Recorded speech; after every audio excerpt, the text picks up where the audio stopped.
et merci de nous rester fidèles sur la télévision nationale pour ce 3e numéro de l'émission Le championnat inter-école bilingue. Cette émission est initiée par la Direction régionale de l'éducation nationale de Niamey et la radio-télévision du Niger avec l'appui de l'UNICEF. Elle met en compétition des élèves des écoles bilingues sur 3 disciplines, à savoir la lecture, le poème et Épelle-moi. Dans ce 3e numéro, je suis avec M. Aoui, avec qui nous allons animer cette émission. Aoui, bonsoir. Assalamu alaikum. Yau muna cikin kashinmu na uku na wannan kwamfala da ake yi na tsakanin lakololi na region Yamai. Kwamfala ana yin ta da Hausa da Zabarmanci.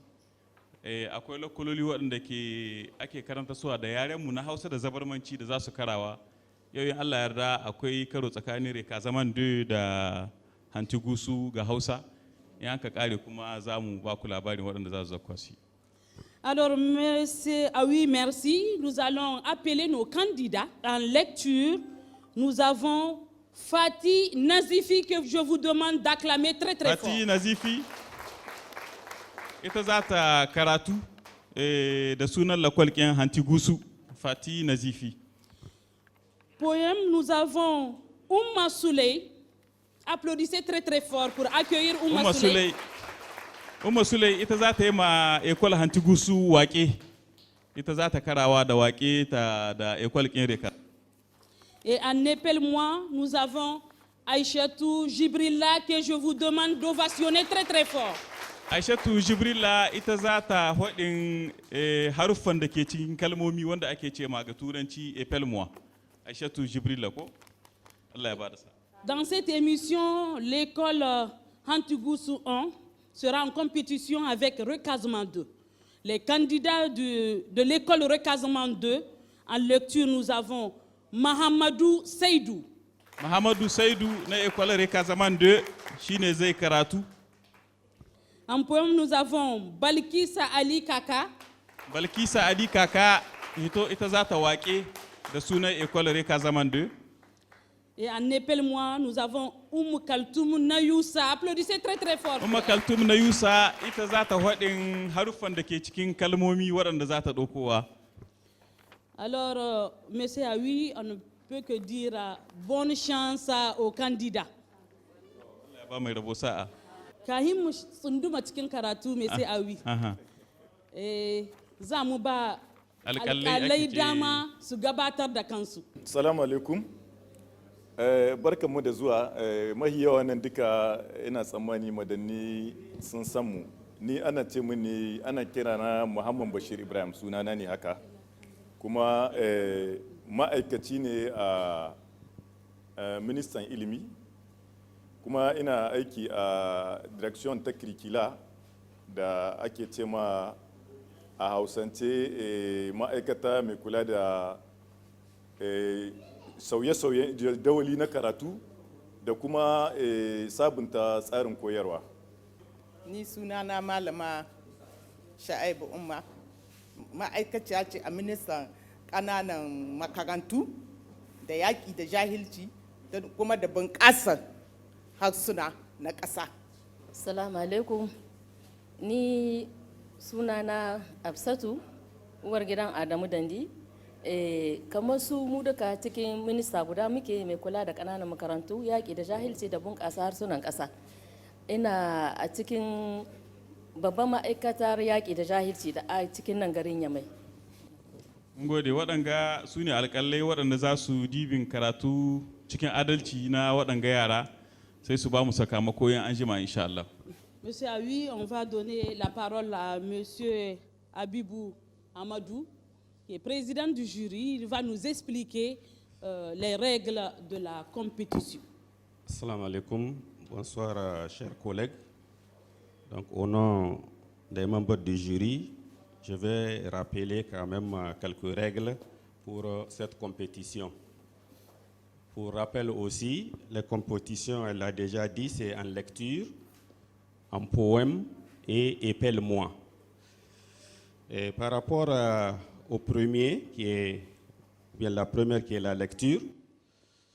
Nous avons tiré dans le manuel de lecture du CE2, niveau CE2, 15 textes de lecture au hasard, et en Hausa et en Jarma.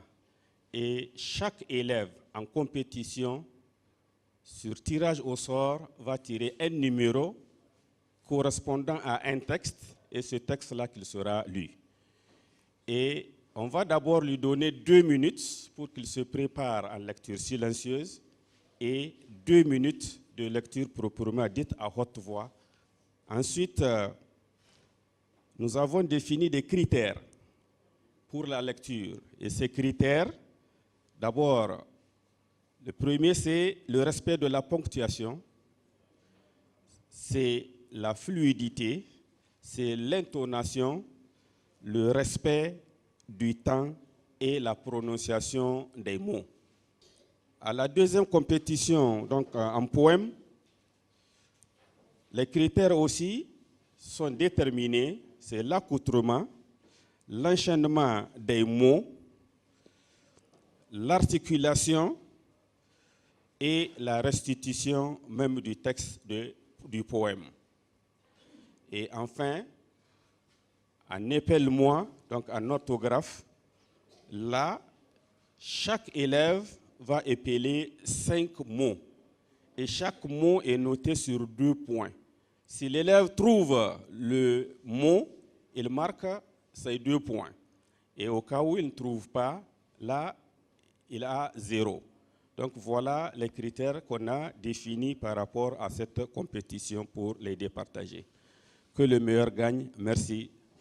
Merci, merci. Alors, Monsieur Aoui, nous allons faire la présentation de nos candidats des 2 écoles. Il s'agit de l'école Recasement 2 et Antigoussou 1. La présentation des écoles.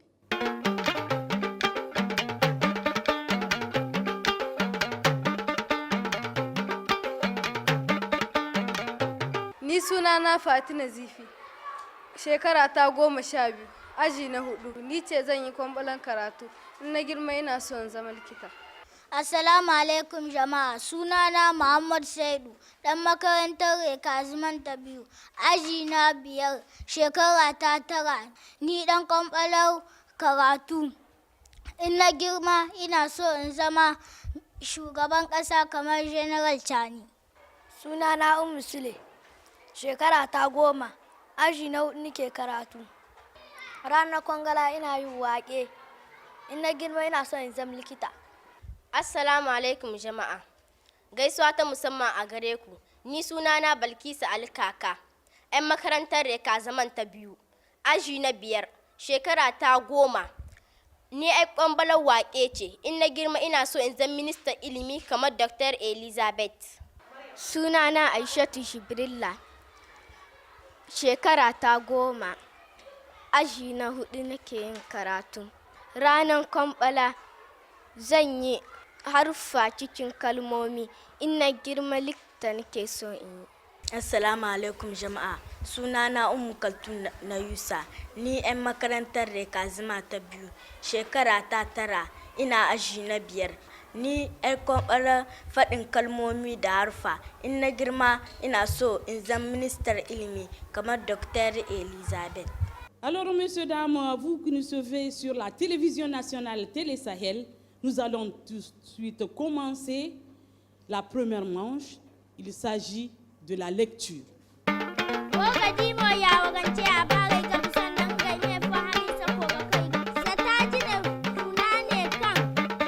Antigoussou, parole alphabétique. École Antigoussou. Fatih Nazifi. Et elle donne le numéro 13. Ta ɗauki matani ko? Matani mai lamba 13. Ka san matani ko? Mai lamba 13 shine zaki karantawa. Fatih a tiré le numéro 13, le texte 13. Elle a 2 minutes pour une lecture silencieuse et 2 autres minutes où elle va lire en haute voix. Fatih an baki minti 2 ki karanta asirce bayan haka alƙalai in minti biyu sun kai za su tsaida ki sai ki karanta a bayyane. Allah ba mai rabo sa'a. Et vous qui nous suivez sur la télévision nationale Télé Sahel, hormis les notes du jury, vous pouvez aussi voter pour vos candidats à travers ce numéro. Il s'agit du 93 27 38 11. Vous écrivez par SMS simple ou par WhatsApp Hantigusu 1 suivi de lecture ou poème ou épelle-moi ou recasement 2 par SMS sur le 93 27 38 11 suivi de poème, lecture ou épelle-moi pour voter à vos candidats et leur donner plus de chance. Applaudissez très très fort pour ces candidats. Donc bayan alƙalai masu kallon mu da sauraren mu su ma suna iya su zaɓi gwaninsu, suna iya aika saƙo ga 99 27 38 11 suna iya su aika saƙo ko ta WhatsApp ko message simple. Sai ka rubuta Hantigusu 1 in shi ya ƙayatar da kai ko ka rubuta Recasement 2 wanda ya ƙayatar da kai shine za ka rubuta ga message. 93 27 38 11 93 27 38 11 ko ai WhatsApp ko ai saƙo shine 93 27 38 11. Yanzu kina da minti biyu na karatu a bayyane. Bismillah. Matani kazamta a kewayen kasuwa, kasuwa aka yi maki dole, kasuwa mahaɗar ɗimkin mutane ce da kayayyaki da abinci iri-iri. Ya kamata a rika tsabtacewa ta saboda wannan cinkoson. Kasuwar Jemage kasuwa ce wanda aka kafa bayan konewar karamar kasuwa ta babban birnin Yamai. Kasuwa ce wanda ta shahara wajen saide-saiden kayan miya, kayan ɗanyu, kayan 'ya'yan itace, nama da kifi. Tana da iyaka da wata magudanar ruwan dauɗa da take ratso wasu garake ta wuce har kogin Isa. Ƙaramin wuri ne, amma yawan 'yan saide-saiden da suke ciki ya hambare. Galibinsu bakin hanyoyin suke tafiyar da kasuwancin nasu. Shiga kasuwar sai mai hankuri da anzancin kurɗe-kurɗe tsakanin mutane da rumfuna. Wannan halin da kasuwar take ciki ya jayo kazamta ko'ina a cikinta. Kewayen baya da daɗin kallo, sai tarin rubabbun kayan lambu da kifaye da suka lalace suna sakin wani mai tada zuciya, balle ga damana. Applaudissez très très fort. Mashallah. Fati ta zo ƙarshen karatunta, an gode miki sai koma wurin ki zamna. Muna tunatar da mutane waɗanga yara masu karatu ta yi aji biyar karatu ne. a minti ɗaya da segona 41. Tana cikin lokaci kenan. Une minute 41 secondes. 41 secondes. Et nous allons continuer, cette fois-ci avec recasement 2. En lecture, nous avons Mahamadou Seydou, que je vous demande d'ovationner très très fort. Mahamadou Seydou. C'est ka zo ka yi zaɓe, Mahamadou. Ka ɗauko takarda. To ba wannan latizo.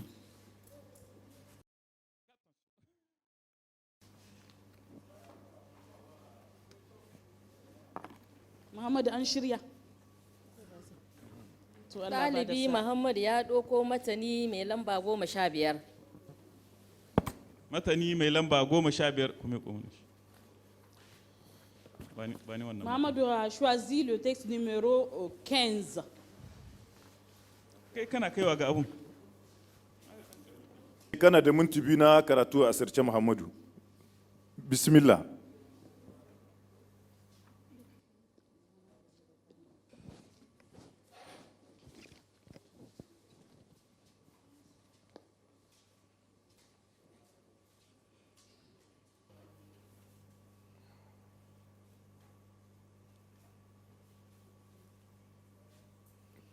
Muhammadu, lokacinka na karatu a sirce ya zo daidai. Matani, annobar kolera. Annobar kolera ta haddasa mutuwar akalla mutane 10 cikin mutane fiye da 30 da suka kamu da cutar a garin Balle da yake cikin jihar Doso. An gano bullowar cutar ne bayan da aka lura da mutane suna gudun dawa da amaye-amaye masu tsanani. Nan da nan sai ruwan jiki ya tsiyaye. Ministan kiwon lafiya ne ya bayyana labarin bayan ya kai ziyara ta gaggawa a ƙarƙashin lokacin da ya samu labarin bullowar cutar da ɗumi-ɗuminsa. Ministan ya kwatar da hankalin su al'umma inda ya ba da labarin cewa da dukkan mutanen da suka kamu da cutar kolera suna nan suna samun kulawa daga malaman kiwon lafiya. An keɓe mata babbar rumfa a sharan gari inda ake karɓar masu cutar. Ana kuma magance tafkuna da rijiyoyi don hana yaɗuwar cutar zuwa wasu sabbin wurare. Babu shakku cewa da muhimmin mutane Balla ya gurɓace a dalilin rashin wasu ɗabi'un kiyayewa kamar su bin bayan gari ko ina, rashin tattalin mashayin ruwa, rashin tsaftar gari. Ministan ya yi kira ga al'ummomin karkara Balla da su kula tsaftar muhalli. Masha Allah, a gaishe ka. A gaishe ka.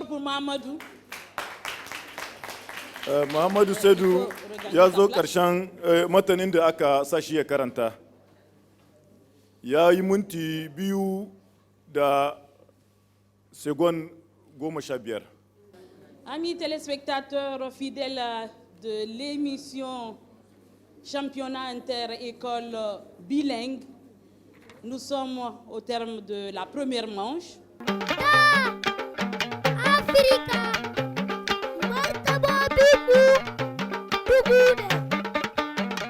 Après cette transition musicale, nous allons continuer en compétition avec poème.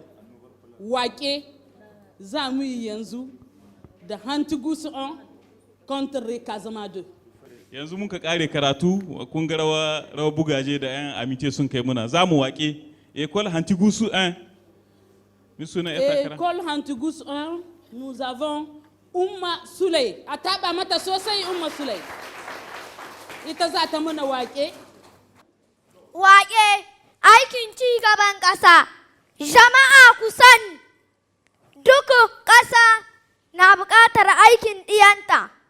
Dole kowa ya kama aikin ƙasar nan idan muna son ci gabanta. Don haka idan za mu yi aiki, mu daina bambancin siyasa ko na jinsi. Mu yi bincike daidai wa daida. Mu sa aikin hannun wanda ya kamata. Muna haka in dai muka ɗore, muna iya kyautata rayuwarmu kuma bunƙasar da arzikinmu.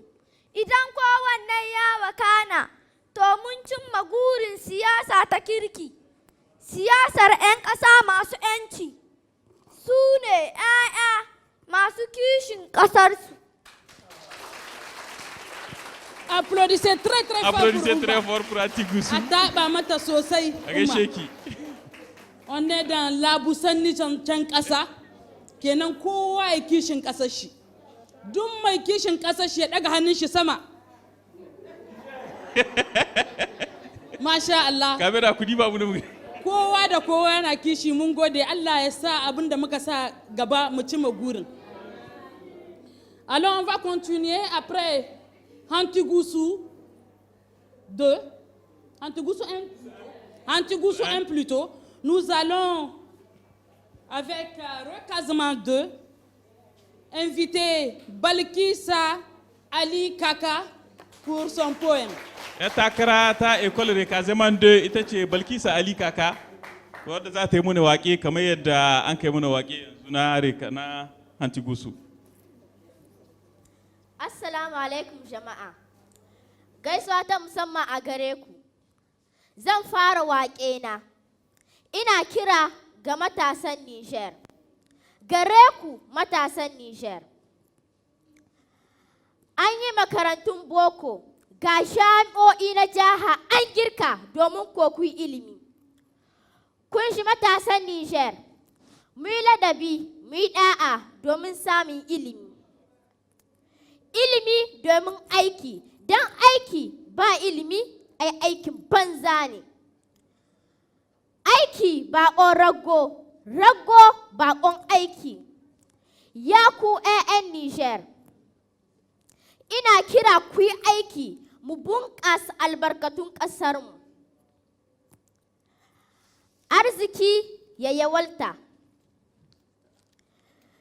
Yunwa da talauci su kawo a ƙasarmu.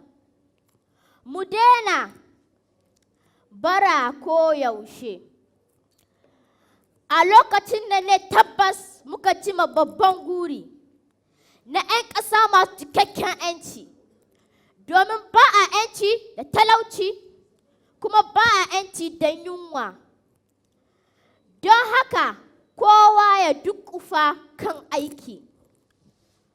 Kowa daidai ƙarhi da iyawar shi. Idan ko mun daure mu ɗore, Niger ta iya ci da dukkan al'ummarta, kuma ta dawama kan turbar bunƙasa. Niger Allah ya kama mana. Amin, amin, amin, Balkissa Ali Kaka. Amin, Balkissa Ali Kaka. C'est cela aussi la grande irrigation prônée par le CNSP. Un Niger situé de un Niger. Inch'Allah, Balkissa kawai yanda kika faɗi nan zuwa kaɗan, un Niger za su ci da un Niger à travers cette grande irrigation. Aisha to wanga ma labu sanni ne ko? Shi ma labu sanni no zancen ƙasa ne. Hala lady Niger.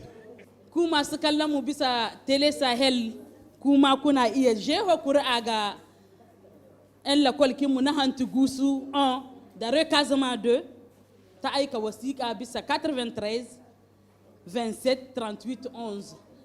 Gashi na afishe bisa ekran kinku 93 27 38 11 inda za ku rubuta Hantigoussou par SMS ko WhatsApp, SMS simple ko WhatsApp, ku rubuta Hantigoussou suivi de la discipline da kuke so. Hantigoussou lecture ko aika a numéro ko recasement lecture ko recasement poème ko recasement épelle-moi ko aika bisa wanga numéro. A na da i da sandi. Nous allons à la dernière manche de l'émission. Il s'agit de épelle-moi, orthographe épelle-moi. On commence toujours par Hantigoussou 1. Za mu gayyato ɗan takara na Ecole Hantigoussou 1 wanda zai haɗa muna harufan da ke cikin kalmomin da zai ɗaukowa. Et c'est Aïchetou Jubrilla qui est la candidate de l'école Hantigoussou 1. Applaudissez très très fort pour Aïchetou. Donc cikin wannan bokiti ana samun kalmomi. Donc za ta ɗauko ta bada sai a gaya mata kalma sai ta faɗa muna harufan da ke cikin kalmomin. So biyar za ta yi shi.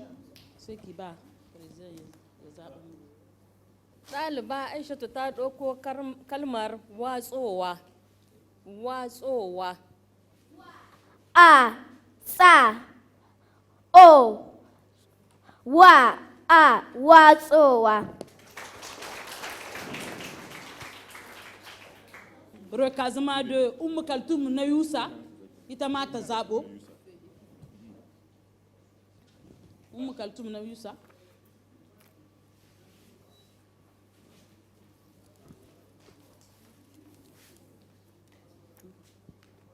Umma ta ɗauko kalmar shinkafa. Shinkafa. Umma gare ki.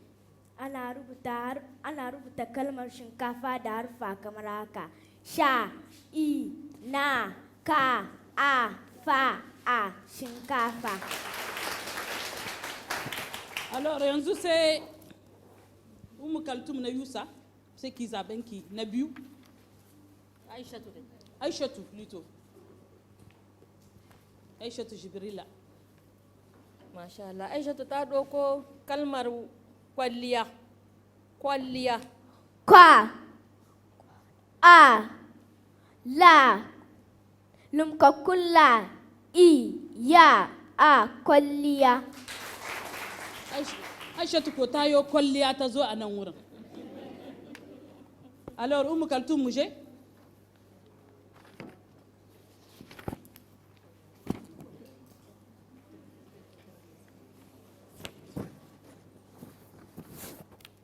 Ɗaliba ta ɗauko kalmar 30. 30. Ana rubuta kalmar 30 da harfa kamar haka. Ta, a, la, a, ta, I, na, 30.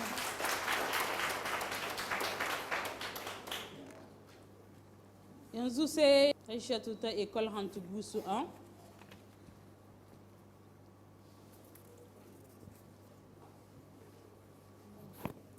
Aishatu ta ɗauko kalmar shaidodi. Shaidodi. Kalmar shaidodi. Sha, a, I, da, o, da, I, shaidodi. Sai Umu Kaltum zaben su na uku ne wannan.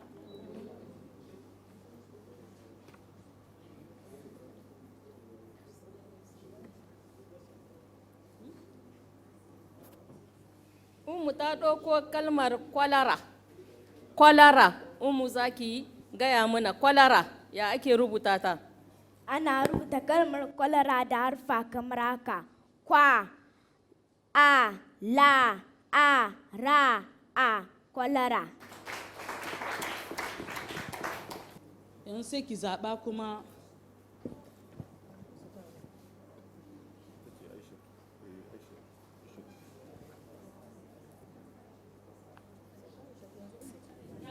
Aishatu ta ɗauko kalmar uwaye. Uwaye. U, wa, a, ya, e, uwaye. ya sunan ko uwayen gabanki. On y va Umu Kaltum. Umu Kaltum ta ɗauko kalmar algaita. Algaita. Umma gare ki. Ana rubuta kalmar algaita da harfa kamar haka. A, la, ga, a, I, ta, a, algaita. Yanzu zaɓe na biyar kenan na ƙarshe za su yi. Aishatu.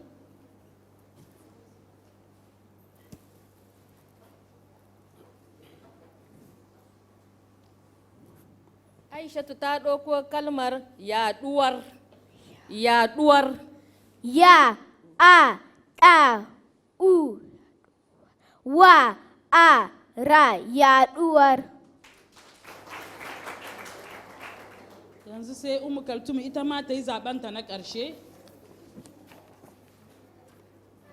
Umma ta ɗauko kalmar tsakiya. Tsakiya. Ana rubuta kalmar tsakiya da harfa kamar haka. Tsa, a, ka, I, ya, a, tsakiya. A taɓa musu sosai.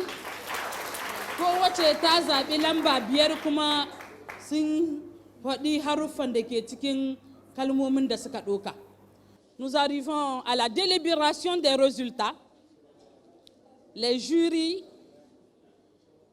vont monter sur scène pour donner les résultats de cette compétition entre l'école Hantugusu 1 et Rekazma 2. Jama'a assalamu alaikum. Donc, nous venons de suivre la compétition entre l'école Hantogusu et Recasement, Hantogusu 1 et Recasement 2. Donc, nous allons essayer de délibérer. Donc, voici les résultats en lecture, ce que nous avons eu. Fatine Zifi, de l'école Hantogusu, donc elle a totalisé 16,64 points en lecture. Assalamu alaikum jama'a. Yanda president ya ce wannan kwamfala ta karatu Fatina Zifi ita ta samu maki 16.64. Donc nous allons poursuivre avec, si vous voulez, les résultats de Mohamed Soulé de l'école Recasement 1. Donc il a totalisé une note de 16,31 sur 20.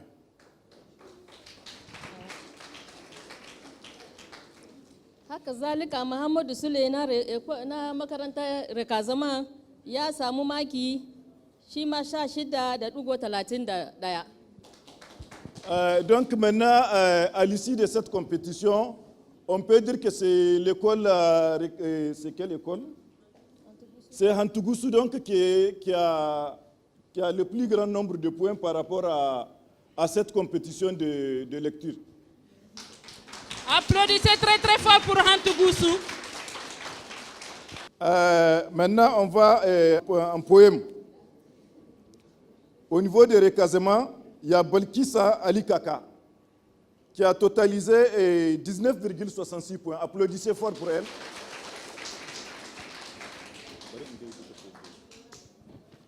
Atage Balkissa Ali Kaka ta samu maki 19.66.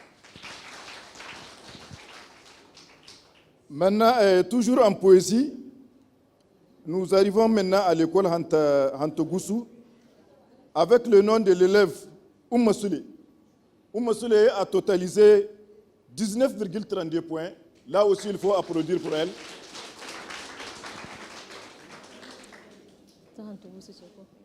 Oumma Soulé ta samu maki 19.32.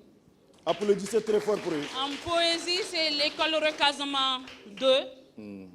En lecture, Hantogusu 1. En poésie, école Recasement 2. Maintenant, en épelle-moi. En orthographe, donc en épelle-moi. Recasement 2 avec Oumma Kaltoum. Oumma Kaltoum a totalisé 8 points sur 10. A yanda ake rubuta kalmomi daidai, Oumma Kaltouma ta samu maki 8. Ta Recasement 2. Enfin, l'école Hantogusu. Hantogusu aussi avec Aïchatou Jibrilla. Elle aussi, elle a totalisé 8 points sur les 10. Donc à ce niveau, les deux écoles sont à égalité. Applaudissez très fort pour les deux écoles. Merci. A rubuta kalma daidai, Aishatu Jibrila ita ma ta samu maki 8 ta Hantogusu. Donc ita ma ta samu maki 8 dukansu daidai suke. Voilà donc, mesdames et messieurs, nous arrivons à la fin de la délibération de ce concours qui a opposé l'école Recasement 2 à Hantogusu. Applaudissez très fort pour les deux écoles. Merci. Merci. Merci le jury pour la délibération des résultats. Mun gode alƙalai. Donc muna tunatar da mutane école waɗanda sun kai Hausa. Takararsu ta farko ce wannan. Suna da sauran takara biyu. Kenan ko yanzu sai kun kokarta saboda akwai lokal biyu da za ku kara da su. Makin ku ne za a yi ta gama sai an kare karo na uku za a gani wane ne premier, wane ne deuxième, wane ne troisième cikin l'école shidda. Nous sommes au terme de cette émission d'aujourd'hui qui a opposé l'école Hantogusu 1 au Recasement 2, où à la fin de la compétition, en lecture, c'est l'école Hantogusu 1 qui est première, en poésie, école Recasement 2, et en épelle-moi, ils sont à égalité. Applaudissez très très fort pour ces écoles. Alors, amis téléspectateurs, vous qui nous suivez sur la télévision nationale Télé Sahel, nous sommes au terme de notre 3e numéro du championnat inter-école bilingue qui a opposé aujourd'hui l'école Hantigoussou 1 à l'école Recasement 2. Merci pour votre fidélité à la télévision nationale Télé Sahel. Je rappelle que cette émission est une initiative de la Direction régionale de l'éducation nationale de Niamey, la DREN, et la télévision nationale Télé Sahel, avec l'appui, bien sûr, de l'UNICEF. Merci de nous avoir suivis. Le rendez-vous est pris pour la semaine prochaine, Inch'Allah, avec un autre numéro des championnats inter-écoles bilingues. Au revoir et à la semaine prochaine.